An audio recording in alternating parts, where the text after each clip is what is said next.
दोस्तों, आप सभी को एक बार फिर से पंकज सिन्हा की तरफ से सादर नमस्कार। दोस्तों, जैसा कि आप जान ही रहे हैं कि मैं अक्सर कुछ न कुछ वीडियो अपलोड कर रहा हूं और आप लोग के पास भेज रहा हूं, और इसका पर्पस यही है कि जो लोग भी योग या हिंदू सनातन धर्म के साथ या किसी भी धर्म को मानते हैं और अगर वो जानना चाहते हैं कुछ अपने धर्म के बारे में, अध्यात्म के बारे में, या किसी भी तरह की योगा की ट्रेनिंग ले रहे हैं या योगा की किसी भी एग्जाम की तैयारी कर रहे हैं, या ऐसे भी जनरल अपनी ज्ञान को बढ़ाना चाहते हैं, तो इन सब वीडियो को देख सकते हैं। जैसे कि मैं पिछली हफ्ते में एक अपलोड किया था जो वेदों के बारे में था। वेद कितने तरह के होते हैं, वेद क्या हैं, इसी तरीके से उसके पहले उपनिषदों के बारे में कुछ वीडियो आ चुका है, फिर भारतीय दर्शन के बारे में आ चुका है। अगर आपने अभी तक ये सब वीडियो नहीं देखे हैं तो जरूर जाएं, मैं डिस्क्रिप्शन में लिंक दे करके रखूंगा। दोस्तों, आपके तरफ से कमेंट का इंतजार रहता है। आप कुछ पूछना चाहते हैं, आपको वीडियो कैसा लगा, कंटेंट कैसा लगा, क्योंकि इसमें काफी अध्ययन करना होता है और उस अध्ययन को एक साधारण भाषा में ऐसा कहा जाए तो आप तक पहुंचने लायक बनाने के लिए हमें थोड़ी सी कार्य करनी पड़ती है।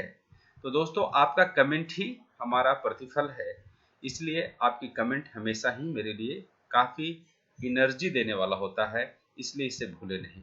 जैसा कि दोस्तों, यह जो आज का टॉपिक है वो है पंच प्राण, पंच महाभूत या पंचभूत, पंच महाकोश या पंचकोश और ऊर्जा चक्र के बारे में हम जानने वाले हैं। क्योंकि यह एक बृहद टॉपिक होगा, ये कई टॉपिक को मिला करके एक टॉपिक है, तो इसलिए इसके पार्ट बनेंगे, पार्ट 1, पार्ट 2, और कोशिश करूंगा कि लास्ट में क्वेश्चन आंसर सेशन भी हो पार्ट 3 में। और दोस्तों, जैसा कि आप जानते हैं कि यह जितनी भी एक्टिविटी है और जो हम ला रहे हैं, ये I2B illness to wellness yoga और I2B गुरुकुल की तरफ से लाया जा रहा है।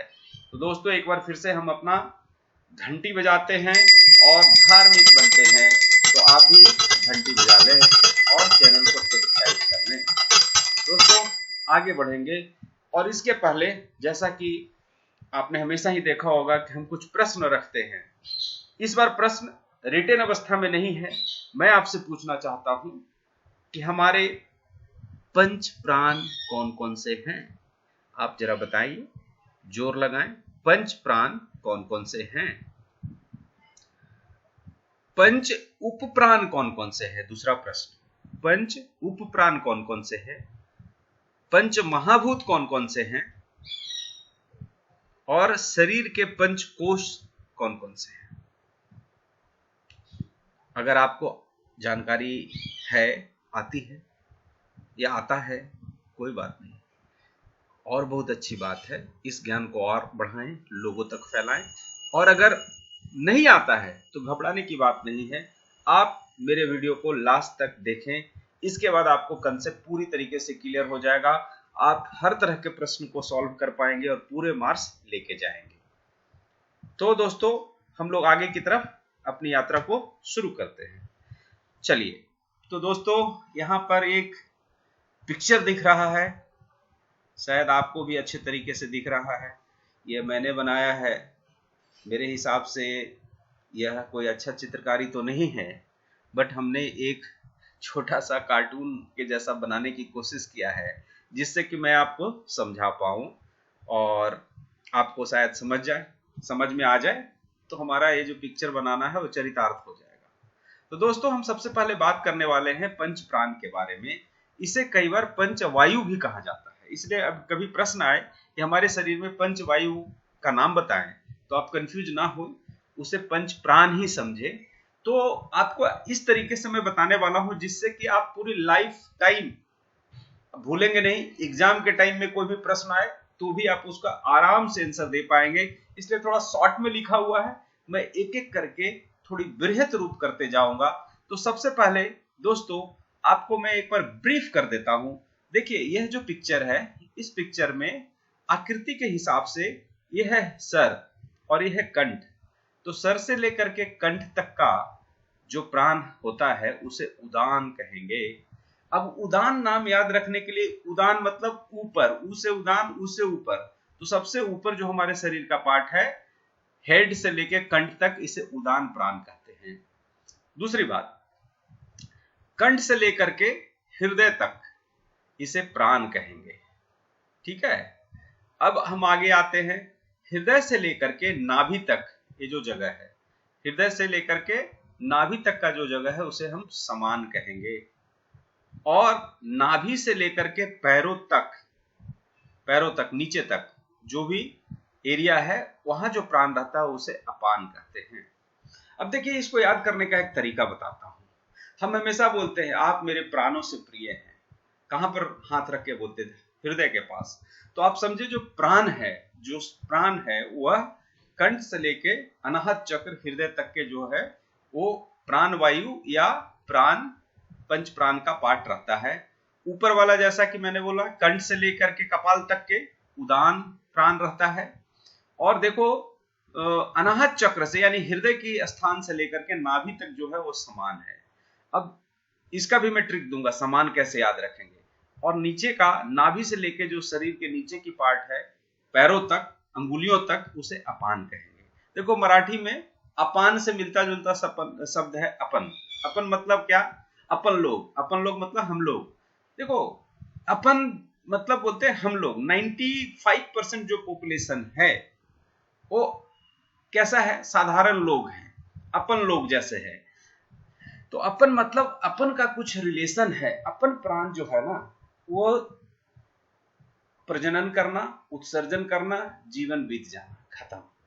इसलिए अपन लोग जो 95% पॉपुलेशन है उसकी श्रेणी में आते हैं। और अपन जो प्राण है वो नाभि से लेकर के पैरों तक है। और उसका मेन काम क्या है भैया? तो मेन काम है प्रजनन और उत्सर्जन, खाना, कमाना और बच्चे पैदा करना और मर जाना। तो अपन लोग, इसलिए ये जस्ट ट्रिक के रूप में अपन को याद रखिए कि नाभि से लेकर पैरों तक है। और यहाँ पे देखिए अपान जो है नाभि से पैरों तक है, गति नीचे की तरफ होती है। ये जो प्राण है ये वायु है, इसकी गति नीचे की तरफ, नाभि से लेकर नीचे की तरफ। और इसका काम क्या है? प्रजनन में हेल्प करना, उत्सर्जन। और क्योंकि इसका जो अपान प्राण का जो स्थान है, जो निवास स्थान है, वो है मूलाधार चक्र। और मूलाधार चक्र हमारे कहाँ होता है?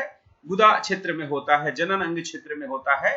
और वहां पर वो अस्थाई निवास करता है जब आप विश्राम की स्थिति में होते हैं तो। और आपको मालूम ही है कि मूलाधार तत्व का जो मूल तत्व है, मूलाधार चक्र का जो मूल तत्व है वो पृथ्वी तत्व है। तो कोई क्वेश्चन ऐसा कहे कि अपान प्राण में कौन सा तत्व है? तो पृथ्वी तत्व। ठीक है। और इसका चक्र कौन सा है? तो मूलाधार चक्र।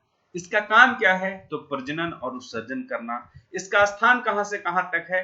तो नाभि से लेकर पैर तक। कोई पूछे इसकी गति किधर कैसे है? तो नीचे की तरफ।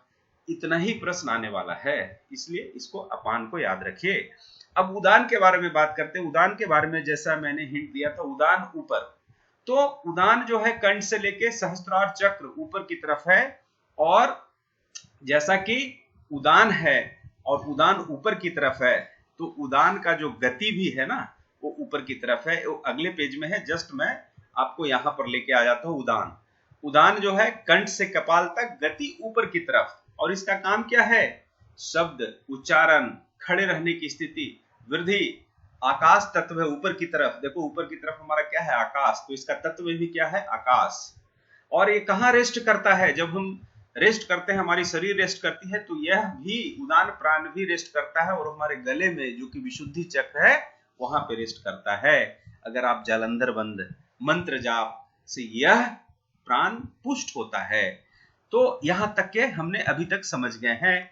अब हम बात करते हैं प्राण की। जैसा कि हमने बोला आप प्राणों से भी प्रिय हो मेरे। कहां रखते हैं हम? दिल पे हाथ, हृदय पे, यानी कि अनाहत चक्र पे। तो जो प्राण का निवास स्थान है वो है अनाहत चक्र। अब इसको हम प्राण को देखते हैं कंठ से हृदय। देखिए यहाँ पे लिखा है प्राण जो है, प्राण कहाँ रहता है? कंठ से हृदय। और इसमें कौन सा रहेगा? वायु तत्व।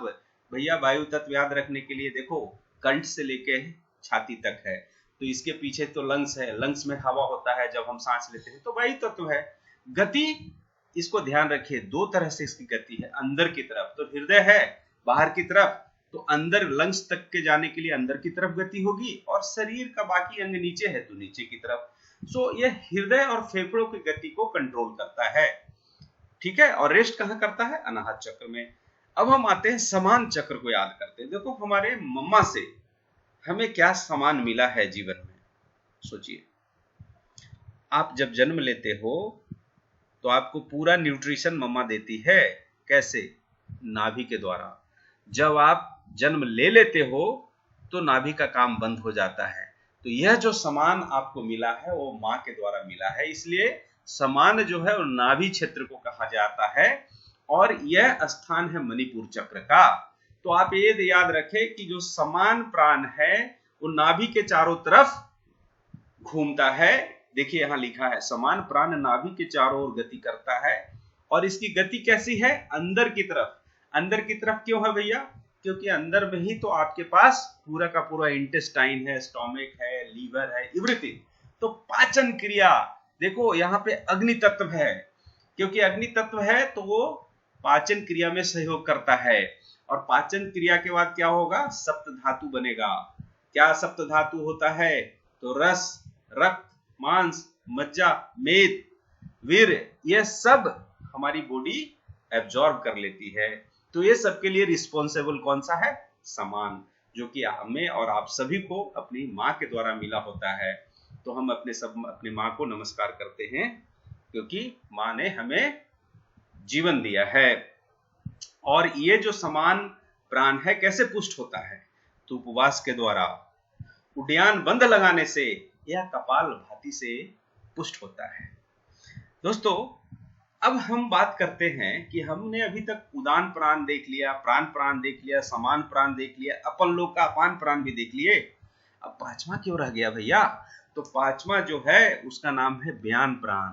अभी देखिए इसका नाम यहाँ पे लिखा है मैंने छोटी सी जगह में, व्यान प्राण। अब व्यान प्राण है ना, आप इसको थोड़ा सा अलग से याद रखें। व्यान प्राण पूरे शरीर में घूमते रहता है चारों तरफ, जहां भी किसी को जरूरत है कुछ तो कौन देगा? व्यान। व्यान जो है ना म्यान में रहता है, लेकिन जब निकलता है तो पूरे शरीर में घूमते रहता है, और किसी को भी कुछ जरूरत पड़े तो उसको हेल्प करता है। और इसका व्यान जो है वो सब का मालिक है, और वो कहाँ स्टे करता है? स्वादिष्ठान। स्वादिष्ठान नाम क्यों है? सोचो, स्व का स्थान है भैया, हमारा खुद का स्थान है, हमारी शरीर का स्थान है, इसलिए नाम है उसका स्वादिष्ठान। तो व्यान प्राण सारे शरीर में घूमते रहता है, किसी को भी कुछ जरूरत है तो देता है, और वह स्थान अपना खुद का है तो स्वादिष्ठान में रेस्ट करता है। और इसके बारे में कुछ जानना चाहते हैं तो हम देख लेते हैं कि यह संपूर्ण शरीर में घूमता है, गति बाहर की तरफ होती है। अब इस चीज को कैसे समझेंगे? देखो, हम सोए हैं या जगे हैं, ये कैसे आपको मालूम चलता है? जब हमारी शरीर की अवस्था को देख करके आप बता देते हो कि यह व्यक्ति सोया है या जगा हुआ है या मृत है, आप बाहर से देख के बता देते हो ना। तो व्यान प्राण ही है जो बताता है कि हम जीवित हैं, सोए हैं, या मर गए हैं, या मूर्छित हैं, क्योंकि इसकी गति बाहर की तरफ होती है। ये जो प्राण है ना वो बताते रहता है कि भैया ये चल रहा है। और देखिए इनका बहुत ही इंपॉर्टेंट काम है, रक्त का संचरण, ब्लड सर्कुलेशन इसका मेन काम है। और नर्व्स वगैरह का जो भी इच्छा वर्ती नर्व है उस सब पे ये एक्शन देता है। और इसमें जल तत्व है। जल तत्व याद रखने के लिए बहुत ही आसान है, क्योंकि रक्त परिसंचरण, सर्कुलेटरी सिस्टम तो उसमें तो पानी ही पानी है खून में, तो जल तत्व हो गया। और स्टे कहां करेगा? स्वादिष्ठान चक्र में। दोस्तों थोड़ा सा फिर से हम वापस चलते हैं और ये भैया को देख लेते हैं। ये कौन है भैया? ये हैं आप। अरे भैया मैं भी हूं, इसलिए लिखा हूं your photo and my photo. ये हमारा और आप सबका फोटो है, कोई बात नहीं है, समझने के लिए इसको समझते हैं। इसका दो नाम है, एक का नाम है देवदत्त और फिर है नाम धनंजय। अब बोलोगे भैया ये क्या नाम बोल रहे हो, ऐसा कैसे समझेंगे?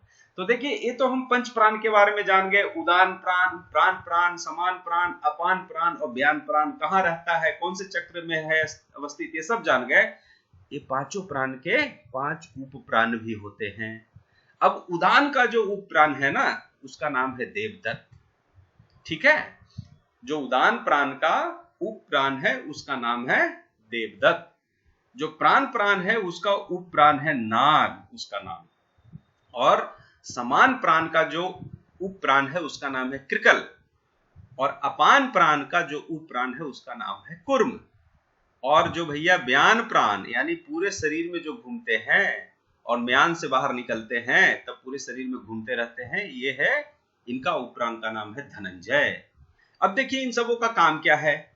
तो देखिए जो नाग है उपप्राण, जो कि हमारा प्राण का उपप्राण है, वह रिस्पॉन्सिबल है हिचकी के लिए, डकार के लिए। यह प्रश्न कई दफा पूछा गया है।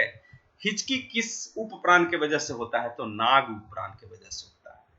अब देखिए देवदत्त जो ऊपर वाले सारे इंपॉर्टेंट ऑर्गन को संभाले हुए, ब्रेन सब, तो देवदत्त भैया निद्रा और जम्भाई, यह दो इंपॉर्टेंट प्रश्न बनता है कि निद्रा कौन से उपप्राण के वजह से होता है, और जम्हाई, तो जम्हाई आई है यानी कि नींद आ रही है, नींद आई है तो जम्हाई भी आएगी। ये दोनों रिलेटेड है, तो देवदत्त के वजह से होता है।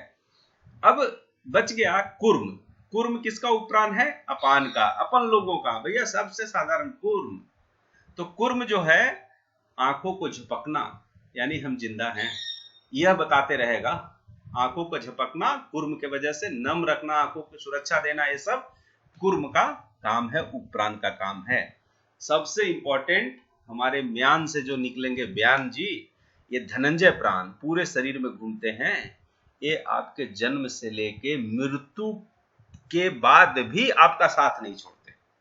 तो ये ध्यान रखिए, ये जो धनंजय है, धनंजय प्राण आप जिस दिन डिकम्पोज हो जाते हैं, अगर आप जमीन में दफनाए जाते हैं, तो भी जब तक कि आपकी पूरी शरीर सड़ नहीं जाएगी तब तक धनंजय प्राण आपको छोड़ के जाएगा नहीं। अगर आपको जला दिया जाता है तो पूरी तरीके से जल जाने के बाद ही धनंजय प्राण जाएगा। तो है ना खूब इंपॉर्टेंट बात, और इसे हमें ध्यान रखना चाहिए। सो ये सब उपप्राण का भी आपने विवरण यहाँ पे देख लिया। अब हम जो दूसरा स्लाइड बार बार इधर आ रहे थे, इसको जरा हम समझते हैं। तो देखिए अब इतना हम समझ गए कि जो 5 प्राण है, और ये 5 प्राण का कौन से चक्र में स्थान है, इसका मेन एक्टिविटी क्या है। अब उदान प्राण कंठ से कपाल, गति ऊपर की तरफ, शब्द उच्चारण, खड़े रहना, वृद्धि आकाश तत्व, स्थान विशुद्धि चक्र, जालंधर बंद, मंत्र जाप से पुष्ट होता है। और इसका उदान का जो उपप्राण है वह है देवदत्त। ठीक है, अब हम थोड़ा सा जानकारी यहाँ पे ले लेते हैं, क्योंकि आगे की कक्षा के लिए, आगे के लेक्चर के लिए हमें बहुत ही जरूरी है। क्योंकि बार बार जो आज हमारा टॉपिक था, वो टॉपिक था पंचप्राण। पंचभूत मैं टच नहीं कर रहा हूं, अगले पार्ट में आएगा। पंचकोश भी अगले पार्ट में आएगा, बट उरिया चक्र को थोड़ा सा टच कर लेते हैं। अब उरिया चक्र क्या है, जिसको हम चक्र कहते हैं, तो यहां पर मैं 8 चक्रों का नाम लेफ्ट साइड में दिया हूं, 1 से लेकर 8 तक। तो सबसे पहले हम याद करते हैं मूलाधार चक्र, दूसरा स्वादिष्ठान चक्र, तीसरा मणिपुर चक्र, चौथा अनाहत चक्र, पांचवा विशुद्धि चक्र, छठा आज्ञा चक्र, सातवां बिंदु चक्र, और लास्ट जो सर के ऊपर रहता है उसे सहस्त्रार चक्र कहते हैं। सहस्त्रार चक्र कहने का मतलब है कि इसमें जो कमल की पंखुड़ियां हैं वो 1000 पंखुड़ियों वाली की विवेचना की गई है, सहस्त्र पंखुड़ियों का, इसलिए सहस्त्रार चक्र उसका नाम है।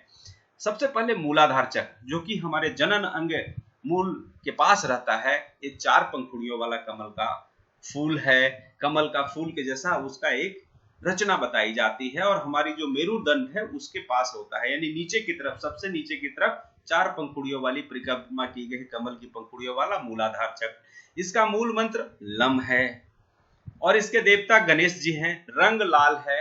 और आपने अभी अभी पढ़ा ही था कि यहाँ कौन सी प्राण या कौन सी वायु, अपान वायु का निवास स्थान है।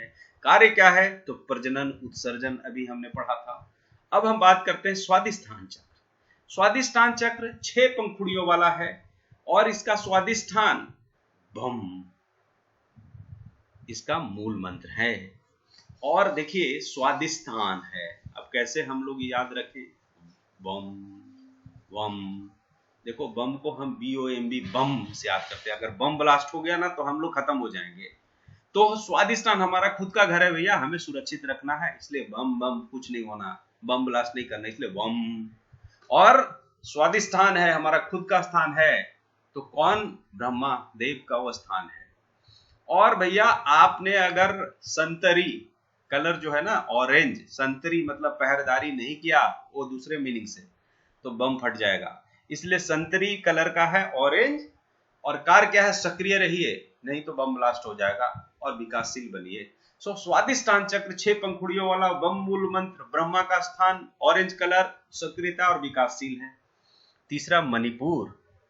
अब तीसरा मणिपुर चक्र कितने पंखुड़ियों का होगा? देखो भैया, मनी मनी मनी रुपया, आजकल 1 रुपया किसी को दोनों तो कोई मतलब नहीं है, मिनिमम 10 रुपीज तो देना ही पड़ता है, तो 10 मतलब 10 पंखुड़ियों वाला, याद रखिए। हम मणिपुर जाएंगे तो क्या लाएंगे मालूम आपको? वही उसका मूल मंत्र है, रम।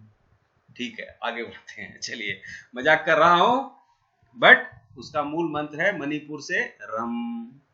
और मणिपुर, मनी मनी रुपया, 10 रुपया, पोषण करता कौन है? भगवान विष्णु भगवान, जो हमें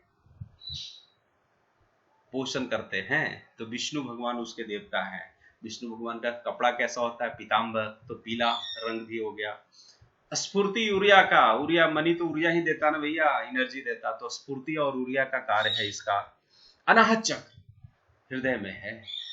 देखो 24 घंटे होते हैं, 12 घंटे का दिन, 12 घंटे का रात।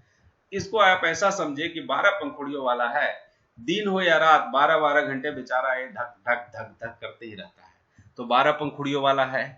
और ये शिव जी का स्थान है, तो शिव के कौन? यम है, हम यम। उनके साथ तो सब कोई डरता है शिव भगवान से, और उसके साथ सारे तरह के भूत पिचास यम लोग घूमते हैं, इसलिए उसका मूल मंत्र है यम। और शिव भगवान पे बेलपत्र चढ़ाया जाता है, बेल चढ़ाया जाता है, धतूरा चढ़ाया जाता है, सब है हरा, इसलिए उसका रंग भी हरा।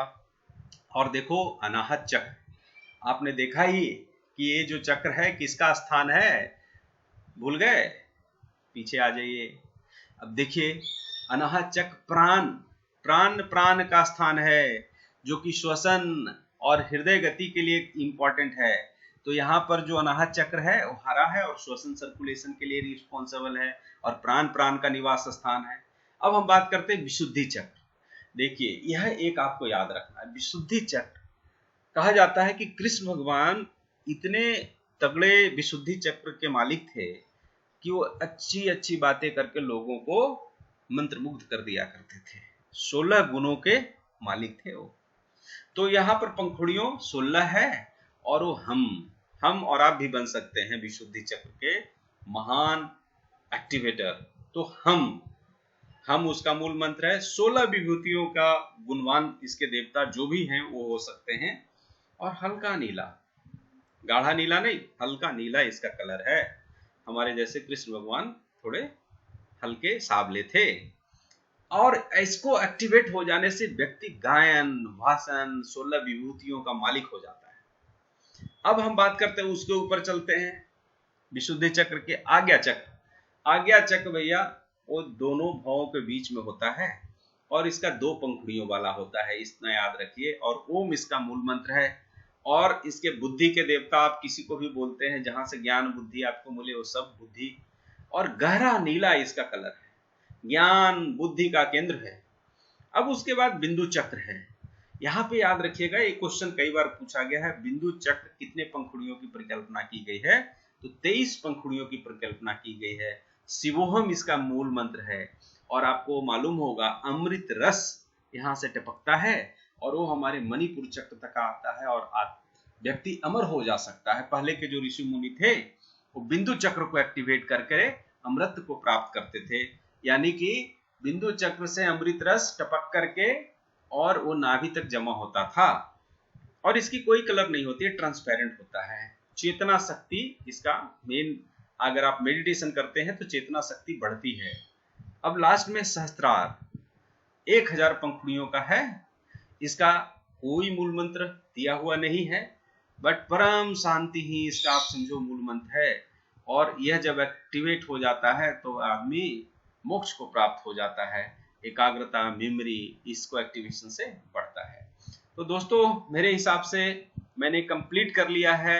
यह एक इंपॉर्टेंट सा टॉपिक पंच प्राण, पंचभूत, पंचकोश, यूरियाचक पार्ट 1, जिसमें पंच प्राण और यूरियाचक की थोड़ी सी पार्ट को मैंने टच कर लिया है। होप आपको काफी समझ में आया होगा। इस पिक्चर को आप जरा ध्यान से देख लीजिएगा, फिर से देखिए इसमें कहां से गति कैसे है उसके बारे में भी चर्चा की गई है। जैसे कोई समान प्राण नाभि के चारों तरफ, ये देखिए अपान प्राण नीचे की तरफ, तो ये पूरी की पूरी विवरण दिया गया है। व्यान प्राण, देखिए व्यान प्राण ये वाला है ना, ये पूरे शरीर में घूम रहा है एक कलर, ठीक है। उदान प्राण ऊपर की तरफ, प्राण प्राण देखिए प्राण प्राण अंदर की तरफ, लंग्स को देना है एनर्जी इसलिए, और नीचे की तरफ पूरे, तो वहां पर पिक्चर दिया हुआ है। दोस्तों धन्यवाद, इस टॉपिक को हम खत्म करते हैं यहीं पे, और आपने अंत तक बने रहे हमारे साथ, इसलिए कोटि कोटि धन्यवाद। Thank you.